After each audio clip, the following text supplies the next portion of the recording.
Good evening. This is Wes Edmonds, principal of Farragut Middle School, and I'd like to welcome you to our Farragut Middle School PTO Open House for the 2021-2022 school year. We'll begin our open house by discussing our goals for the upcoming year.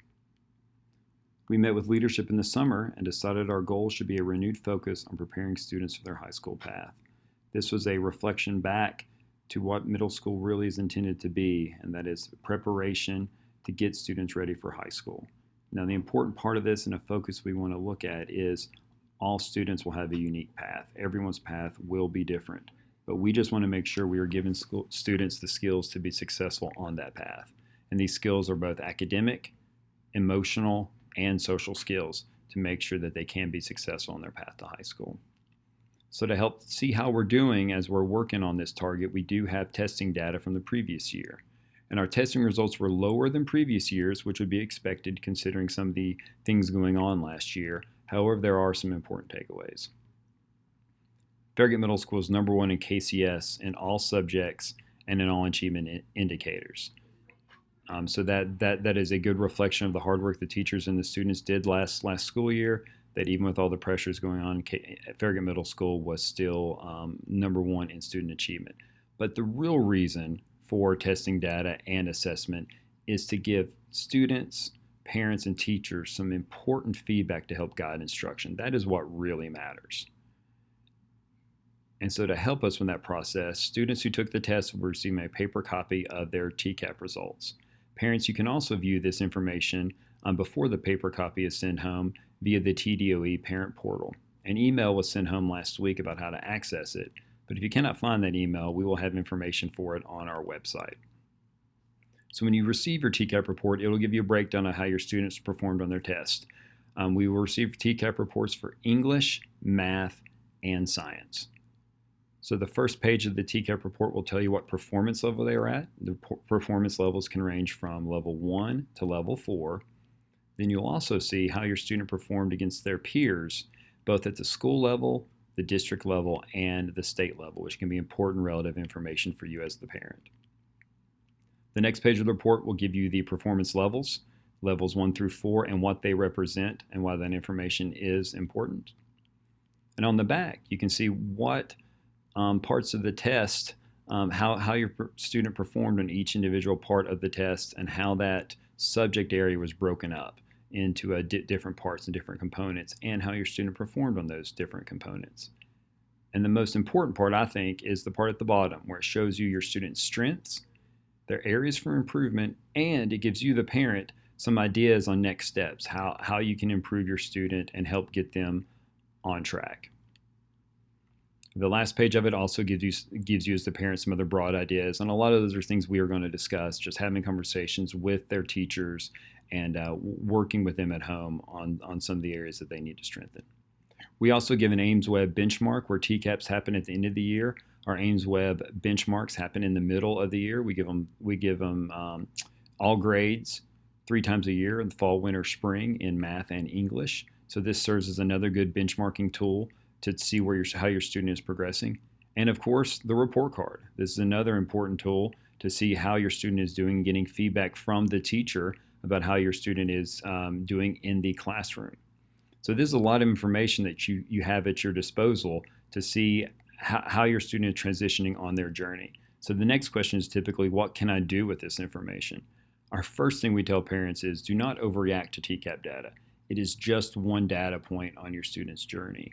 What we want to do is look at all this at a macro level. Look at their grades, teacher feedback, what you're seeing from your students at home, and all these other assessment options to help give you a deeper understanding of their strengths and what we might need to support them or what they might need to work on at home to become better students and to strengthen some of these areas that they need extra support in.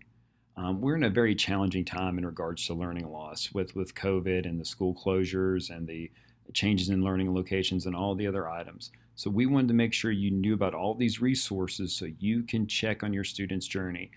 Very quickly, I have 2 students in the Farragut schools. My oldest took his TCAP for the first time last year, and to me that was great information for me to have. I looked at his TCAP score and I thought, does this match what I see at home when I read with him, or what his teachers are telling me that that he is doing.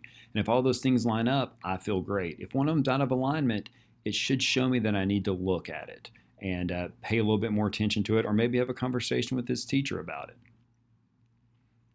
So a few important items for the upcoming school year that we would like to review. We do have a new technology update. We are implementing Hāpara this school year. Hāpara is a Chromebook monitoring software that allows teachers to view what students are doing on their Chromebooks. We had a lot of parent feedback and teacher feedback that this was something that was important.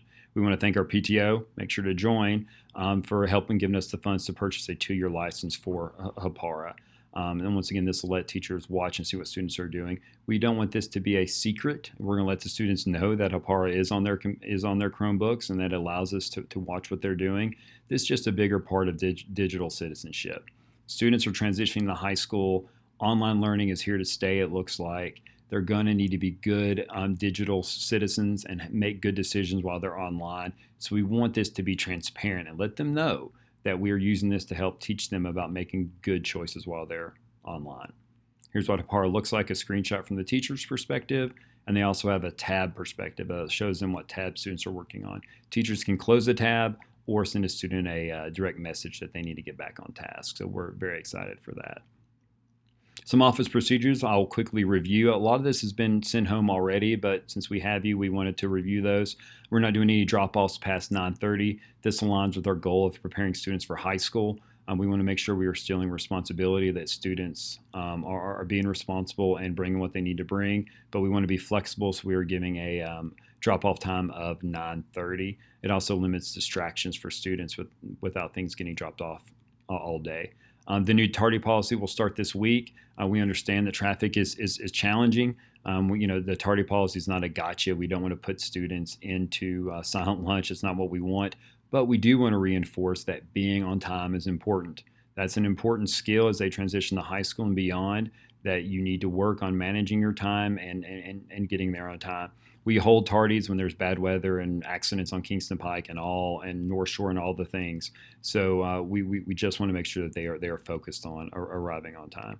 We will also be very, very strict when it comes to behaviors on the bus. To help alleviate traffic, we want as many students riding the bus as possible. So to do that, we're going to make the buses as calm and quiet as we can. So we're going to really make sure that we take care of those items on the bus. Make sure you review dress code expectations with your student. These were sent home last week, and they will also be covered in grade level meetings. Please make sure to take a moment and send in your student fees. Those are very important items that we need to run the school. We'll also have a social media parent night that we've done for the last 5 or 6 years, which is a great opportunity to help give parents more information about how their students can manage an online presence. I will have grade level meetings with students this week to help discuss some of these expectations, and our coupon book campaign will start on September 16th.